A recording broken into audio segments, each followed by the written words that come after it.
Kindly stated for the record, Senator Judge Soto, apologies from the presiding Thank you. officer.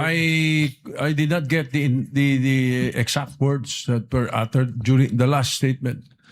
Will the witness kindly repeat his answer to the last question propounded by counsel for the prosecutors? Yes, Your Honor. Hindi ko alam.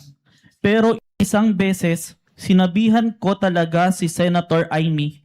Sabi ko sa kanya, kung hindi kayo tumigil, huhukayin ko yung tatay nyo, itatapon ko siya sa West Philippine Sea.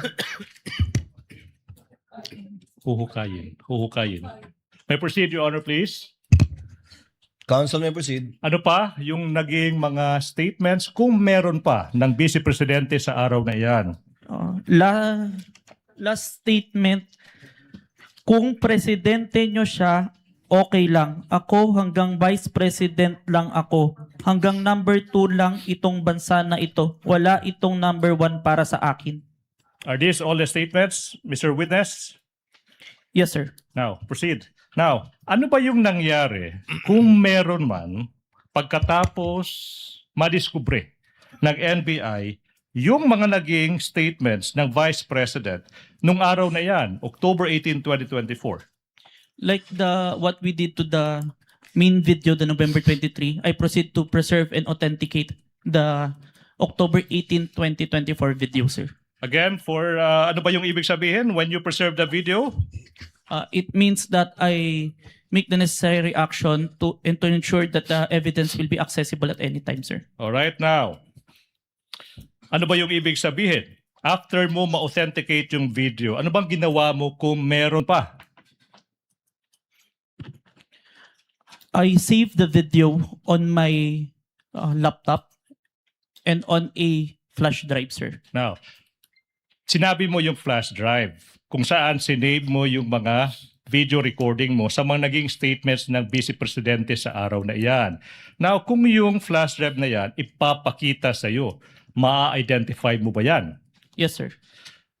Your Honor, please, we are now in the process of confronting this witness with a flash drive that is previously marked as Exhibit P14-11, small letter A for the prosecution, containing the recording of the October 18, 2024 press conference of the Vice President identified by the witness that is previously marked as Exhibit P-4-11 for the prosecution. Permission to unseal the flash drive. You may do so. Thank you, Your Honor.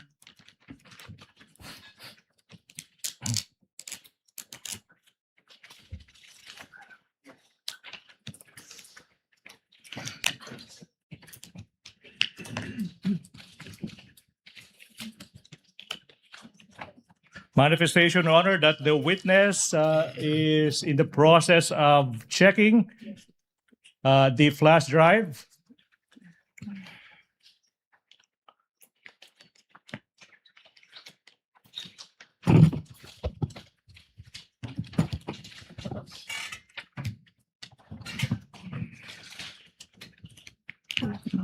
Question, Mr. Witness, what relation, if any, does that flash drive have with the flash drive you mentioned?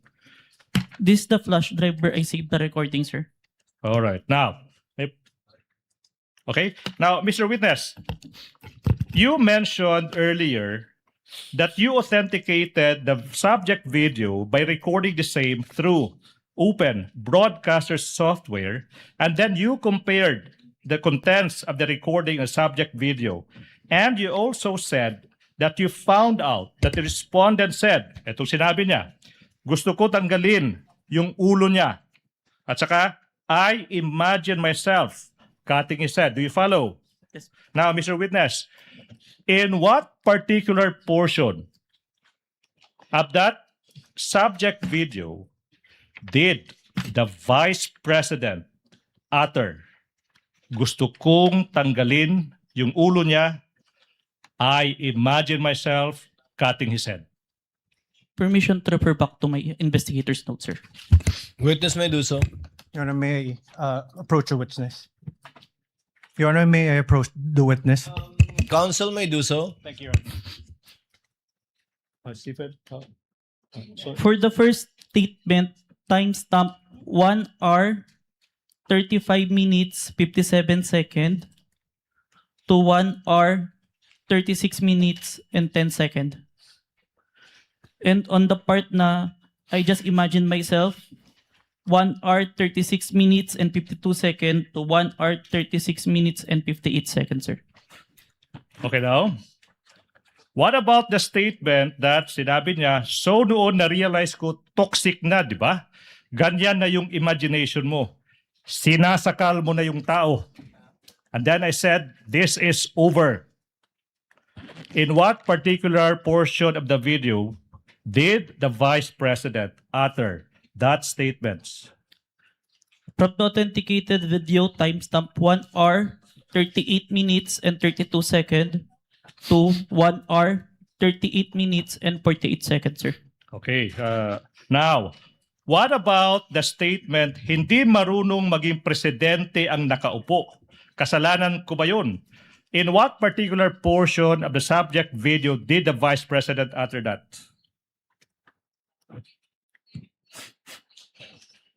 Timestamp 55 minutes 26 seconds to timestamp 55 minutes and 37 seconds, sir. Okay. Now, what about the statement that I quote, hindi ko alam. Isang beses, sinabihan ko talaga si Senator Imee, pag di tumigil, huhukayin ko ang tatay nyo at itatapon ko siya sa West Philippine Sea. In what particular portion of the video did the Vice President utter those words? Timestamp 1 hour 11 minutes and 28 seconds to 1 hour 11 minutes and 42 seconds, sir. And finally, as to the statements, I quote, kung presidente nyo siya, okay lang. Ako hanggang vice president lang. Hanggang vice president lang ako. Hanggang number 2 lang itong bansang ito. Wala itong number 1 para sa akin. In what particular portion of that video did the vice president utter those words? On timestamp 1 hour 4 minutes and 2 seconds to 1 hour 4 minutes and 16 seconds. Your Honor, this representation took notes of the timestamps. Your Honor, please.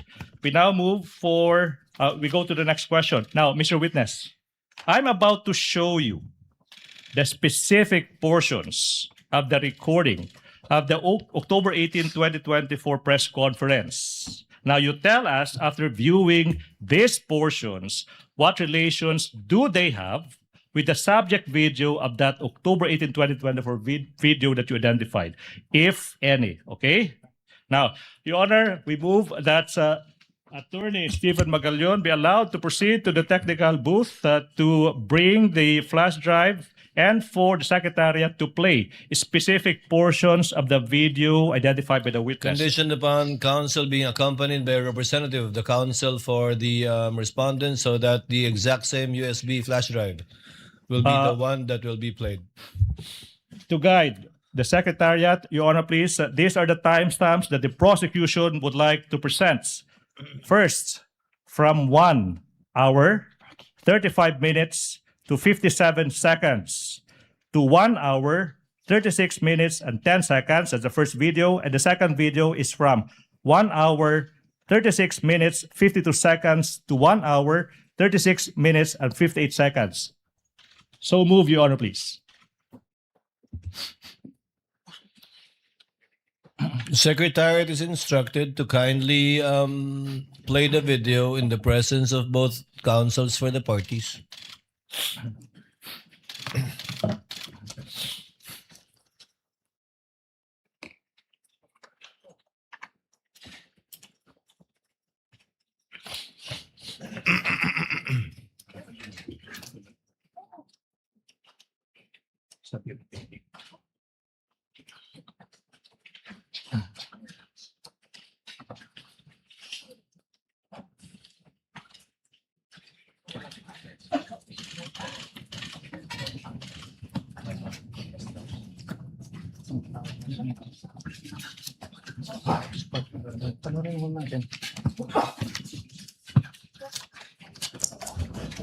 Gusto ko, ang galing yung ulo niya ba?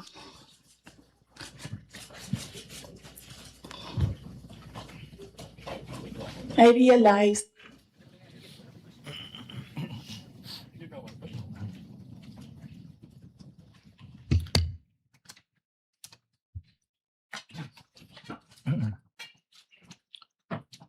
And the second video, please. Timestamps 1 hour 36 seconds to 36 minutes to 52 seconds to 1 hour 36 minutes and 58 seconds, please.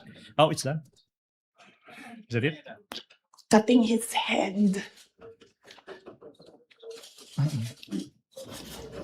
Gusto ko, ganun din ang gusto ko. Mr. Witness, you heard the Mr. Witness, you heard the Vice President mentioning cutting somebody else's head. Based on your investigation,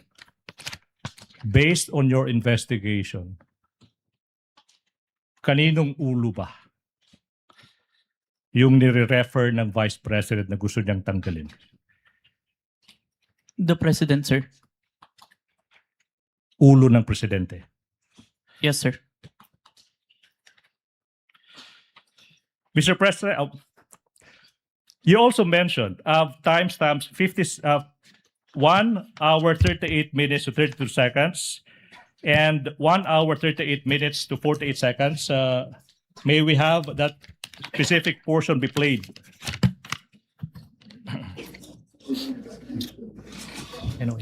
So noon, na-realize ko, toxic na, di ba? Ganyan na yung imagination mo. Ang imagination mo, sinasakal mo na yung tao. And then I said, this is over.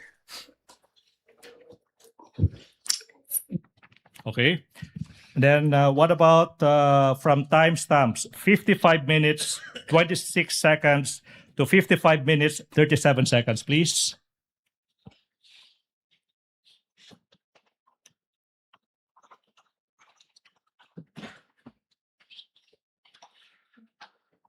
To elaborate po. Hindi marunong maging presidente ang nakaupo. Kasalanan ko ba yun? Hindi. Ba't sinasabi ng mga tao, kasalanan mo kasi hindi ka tumakbo, ikaw sana yung presidente, hindi siya.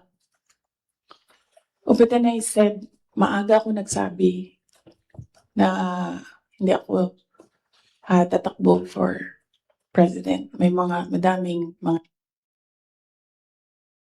Okay.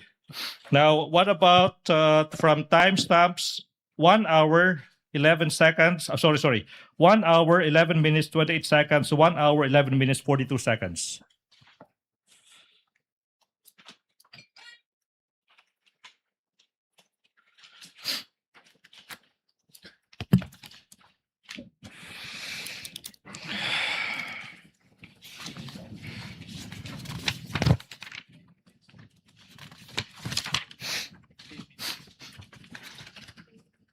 Hindi ko alam. Pero isang beses sinabihan ko talaga si Senator Imee. Sabi ko sa kanya, kung hindi kayo tumigil, huhukayin ko yung tatay ninyo. Itatapon ko siya sa West Philippine Sea. Sinabihan ko si Senator Imee. Thank you. What about from timestamps 1 hour 4 minutes to 02 seconds to 1 hour 04 minutes 16 seconds?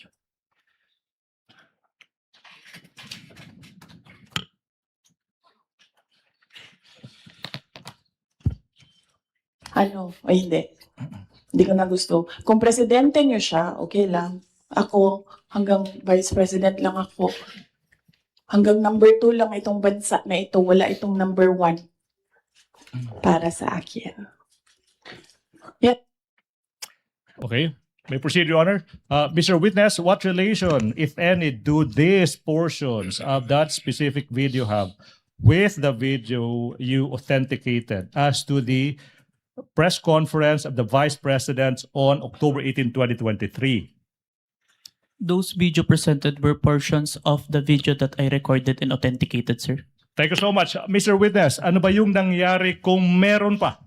After you identified and authenticated the video ng Vice President on October 18, 2024.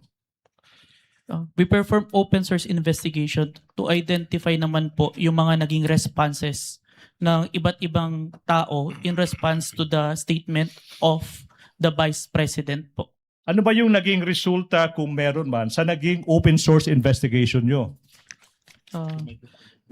We found that the president himself, the former Speaker of the House, and different governmental agencies made their statement po in response to the statement of the Vice President. So yung presidente, yung speaker, former speaker of the House, saka yung mga sinasabi mo mga governmental agencies, nagbigay ng kanilang mga tugon sa mga nasabi ng Vice President. Now, ano ba yung mga governmental agencies na ito that you are referring to, aside from the President and the former Speaker of the House of Representatives? The Armed Forces of the Philippines, the Philippine National Police, the National Security Council, and the Presidential Communication Officer. Okay, now, nasabi mo na yung presidente ay nag-issue ng kanyang statement in relation sa naging mga pahayag ng Vice President. Ano ba yung naging pruweba mo sa naging statement ng presidente? I have taken a screenshot of the statement of the President on the official webpage of the Presidential Communication Office. And I also have a video recording which I authenticated wherein the President made such a statement, sir. Okay, so nasabi mo, isang screenshot saka isang authenticated recording ng presidente. Now, let's go to that screenshot. Sino yung kumuha ng screenshot kung alam mo? I did, sir, and I used my laptop. Ginamit mo yung laptop mo. Ano ba yung ginawa mo kung meron man sa naging screenshot mo sa laptop mo? I first saved an electronic copy po nung screenshot. Now, sa laptop. saan na tong screenshot ng... Pinrint ko po. Ha? Pinrint ko po. Print mo. Now, saan na yung printout ng screenshot na ito? Sinabmit ko po sa Committee on Justice of House of Representatives. Now, kung yung printout ng naging statement ng presidente, sinabi mo, titled, Message by President Ferdinand R. Marcos Jr. is shown to you, will you be able to identify the same? Yes po. I'm showing you now a printout of a screenshot of the statement from the president titled, quotes, Message from President Ferdinand R. Marcos Jr. and quotes, Your Honor, that is previously marked as Exhibit P-Roman numeral 4-12 for the prosecution through the website of the Presidential Communications Office. Now, question, what relation, if any, does this document have with the printout that you mentioned?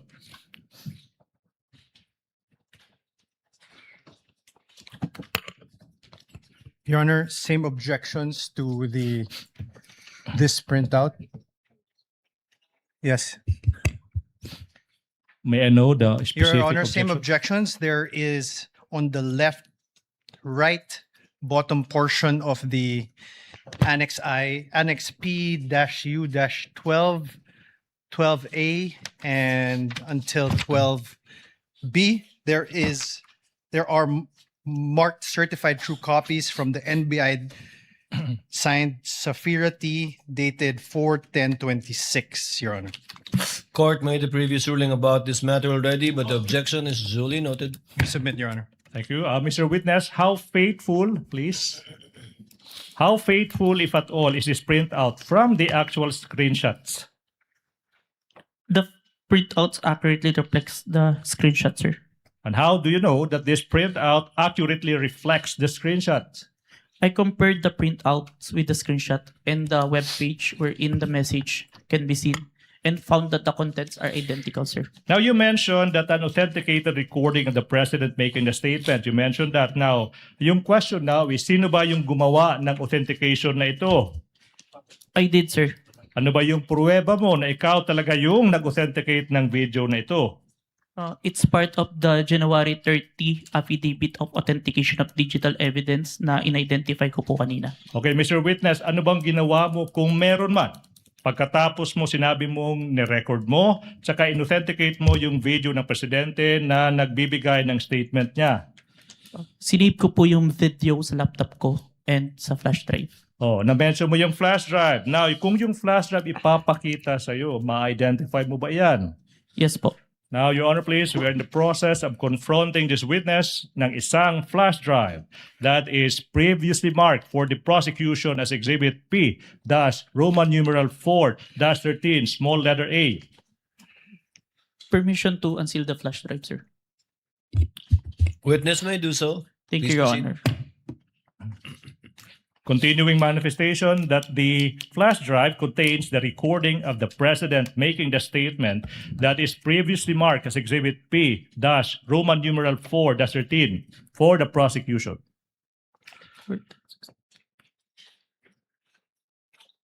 This is the flash drive where I received the recording, sir. Okay, now, move that we allow Attorney Stephen Magallon to proceed to the technical booth to have the recording played on, please. To be accompanied by the defense, if they want to. So ordered.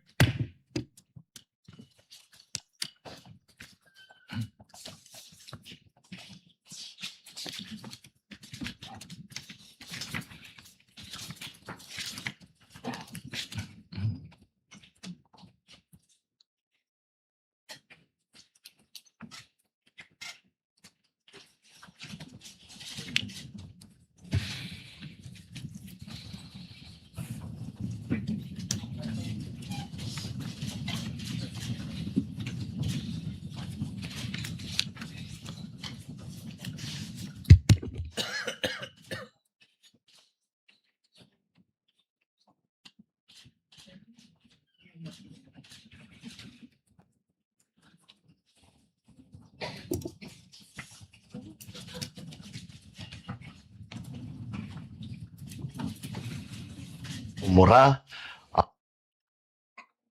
Nakakabahala ang mga pahayag na narinig natin itong mga nakarang araw. Nandyan ang walang pakundangang pagmumura at ang pagbabanta ng planong ipapatay ang ilan sa atin. Kung ganun na lang kadali ang pagplano sa pagpatay ng isang presidente, paano pa kaya ang mga pangkaraniwan na mamamayan? Yang ganyang kriminal na pagtatangka ay hindi dapat pinapalampas. Yan ay aking papalagan. As a democratic country, we need to uphold the rule of law.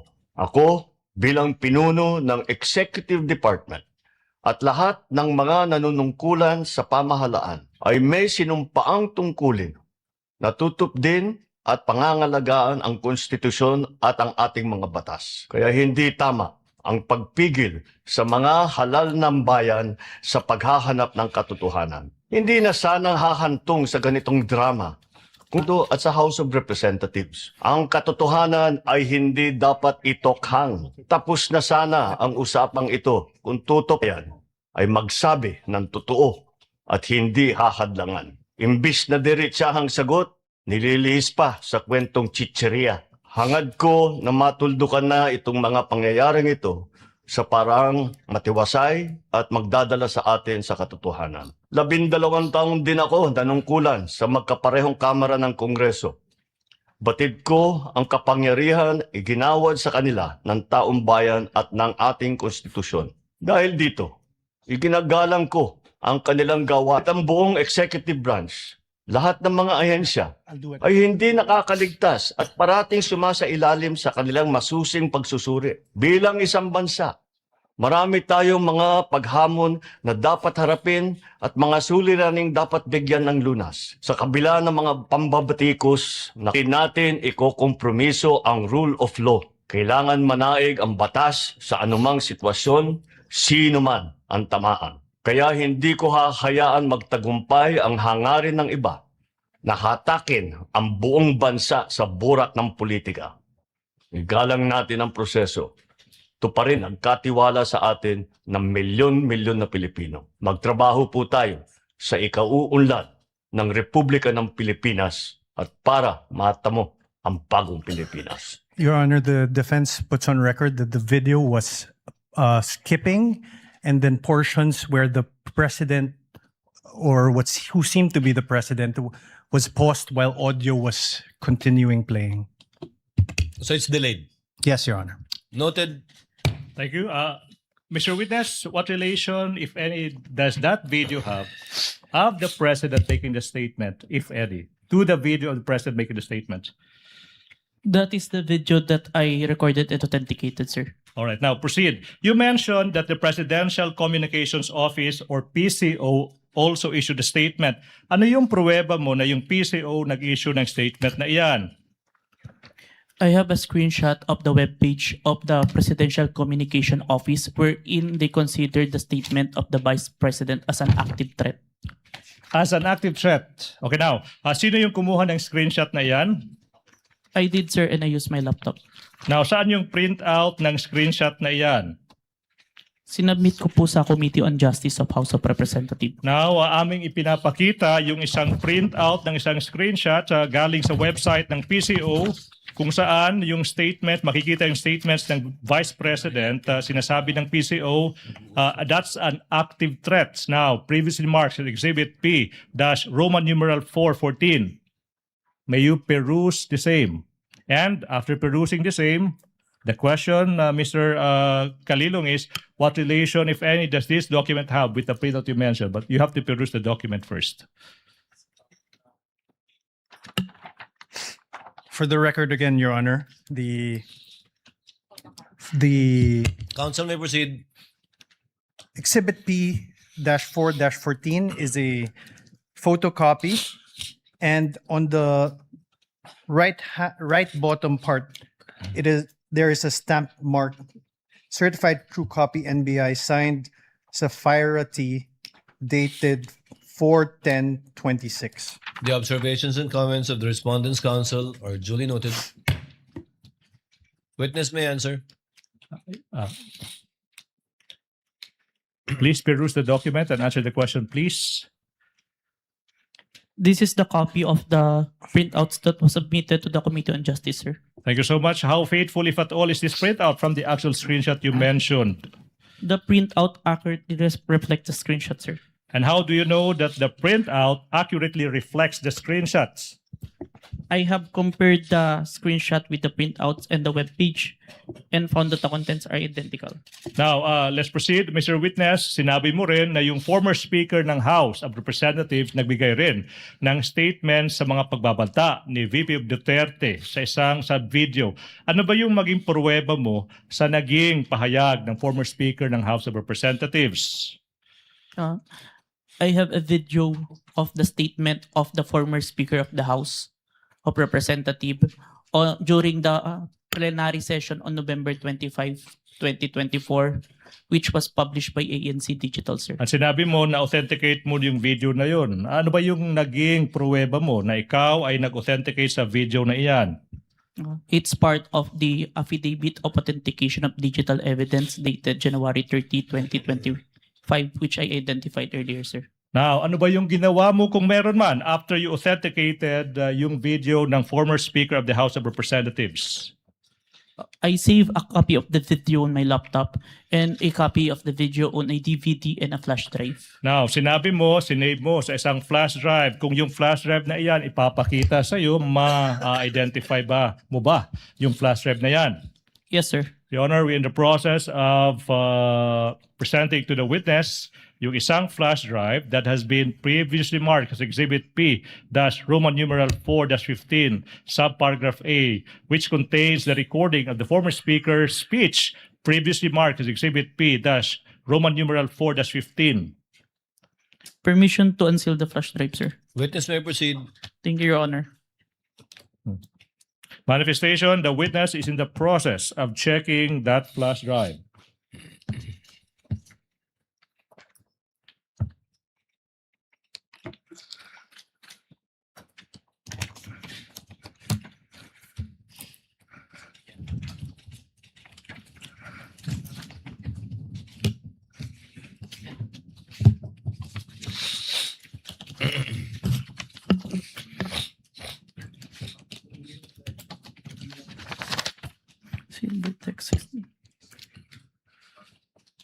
This is the flash drive where I saved the recording, sir. Mr. Witness, question. Konti na lang eh. In what particular portion of that video did the former Speaker of the House give his response to the threats of the Vice President? May I refer back to my notes?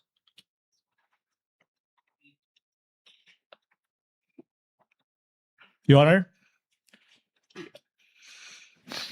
Your Honor, please. There is a request by the witness that he be allowed to refer to his notes. Yes, the witness may refer to his notes to refresh his memory. What is the pleasure of Senator Judge Erwin Tulfo? Mr. Presiding Officer, just a clarificatory question. The witness, the witness here, for the record, mentioned that he was referring to notes. Kanina pa po ito. Could he please clarify what specific notes he was referring to? Who prepared those notes? When were they prepared? And were they made before, during, or after the events he have testified about? And also, these notes, nabigyan po ba ang defense ng copy to? Was this submitted as part of the evidence also, Mr. Presiding Officer? Additionally, the question is, was he relying on these notes to refresh his recollection while giving his testimony today? So, Witness will please answer the question of Senator Judge Erwin Tulfo. This is my investigator's notes, which I made during the time of investigation, sir. my next question would be, was this also presented? Since notes niyo po ito, pinagbabasihan niyo po yung mga testimonya niyo rito, sinabit niyo rin po ba ito as an evidence so that mare-refer din po ang defense, Mr. Witness? Yung content po ng affidavit, nung notes ko is nandun na po sa affidavit of investigation, sir. Yung copy exactly ng notes? Ng notes po. No, sir. Hindi nyo naibigay. That's all, Your Honor. Thank you, Senator Judge Erwin Tulfo. And can I make Counsel a- for the prosecution. Can I make a may proceed. manifestation, Your Honor, please, that the witness referred to his notes when answering specific questions as to actual statements made by the Vice President and the others, number one. And number two, in referring to the actual timestamps of the video. For these specific reasons, the witness was referring to his notes. As to his answers for the other substantial questions, he was not referring to his notes, Your Honor, please. Your Honor, we move to strike the manifestation. He's already testifying on behalf of the witness. Your Honor, we cannot move to strike a manifestation of counsel. The good counsel could do his own manifestation. That's not in the rules. I would like the Honorable Court to rule, Your Honor.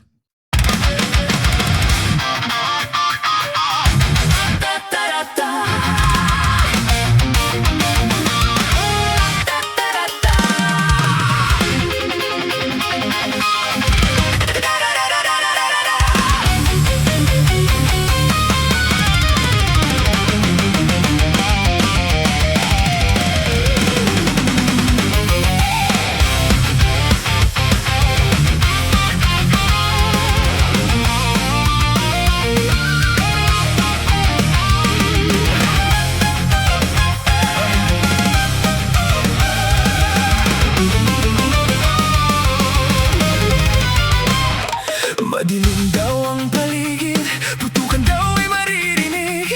Takot sa kanilang mata, ikaw ay madadala. Huwag kang palinlang kaibigan, hudas na 13 yan. Sinira nila ang Senado, sobrang ganid mga ito. Hindi nyo na maloloko mga Pilipino. Gising na gising kami sa kabobohan nyo. Di bumenta ang pelikula, pati ang drama.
isa